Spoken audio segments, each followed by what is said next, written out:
We're now going to take a look at applications of standard deviations, and we're going to do that through z-scores. And so we're going to put together your measures of center and spread together to come up with another measure we call a standardized value, or a z-score. And what that is a measurement of how far a data value from a set of data is from the mean, right? And we do it in terms of standard deviation. So we're asking, how many standard deviations are we above or below the mean?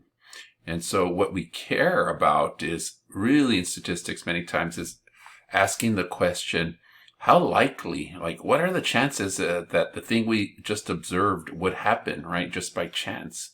We ask ourselves that question. And one way we answer that is through identifying if the observation we made, right, or the data value that was observed is unusual.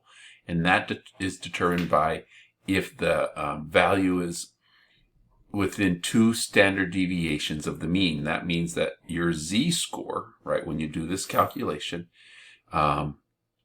it's greater than 2 or less than -2. So we'll take a look at that. And if something's 3 standard deviations, that's really rare to observe. And so a really high or really low z-score would make us worry that something is going on.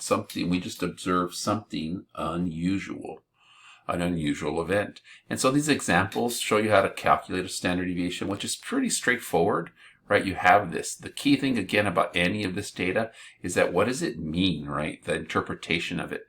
As you get this calculation, in this case, the z-score is 1.5. So in this situation, this score, the data value of 6, is 1.5 standard deviations above the mean. Here, the data is below the mean, and it is a half a standard deviation below. The negative signifies that it's below by a half in this case. The negative signifies below. And so when we look at a distribution, right, when a distribution is what we call normal, when we see that symmetric distribution of data, what we know is that 95% of all the values, this is a magical value, 95% of all the values are within 2 standard deviations. Again, that's when we have this symmetric distribution, right, which we've talked about in the past. We have all these different distributions. The one that we really care about in this course are these normal distributions or symmetric distributions, right? Knowing this 95% rule within 2 standard deviations, right, plus or minus 2 standard deviations, gives us a nice range of values that we would consider ordinary or usual if it stays within that. And that's what this visual is showing us here. And anything beyond 2 standard deviations, we say it's unusual. And so you have it on this side, unusual. Okay, and so this is the notation that gets kind of the mathematical notation, but again, it's conceptual here. So what is the pulse rate unusual? If a male's pulse rate is 67.3 and the standard deviation 10.3, right? If their beat is 48 and we know the average, right, is 67.3 with the standard deviation 10.3, again, that comes from data that's been collected. And so in this case, this would not be unusual, right? It's not unusual because it's not more than 2 standard deviations below or above. And so again, looking at this question here, let's go and take a look.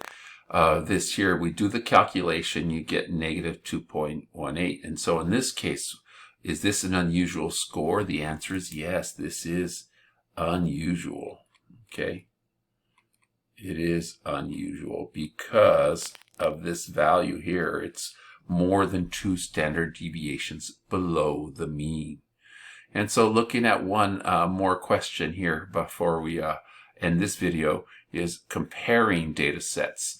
Now, or comparing values from different data sets. Z-scores are very good at doing this because it's what we call a standardized measurement. Back to, just to remind you, standardized values are z-scores because it allows us to put a standard form that allows us to compare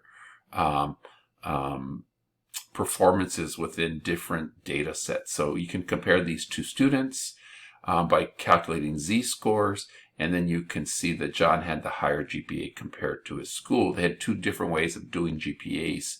And John had a higher because his is below the average, but it's not farther below than Ali here, right?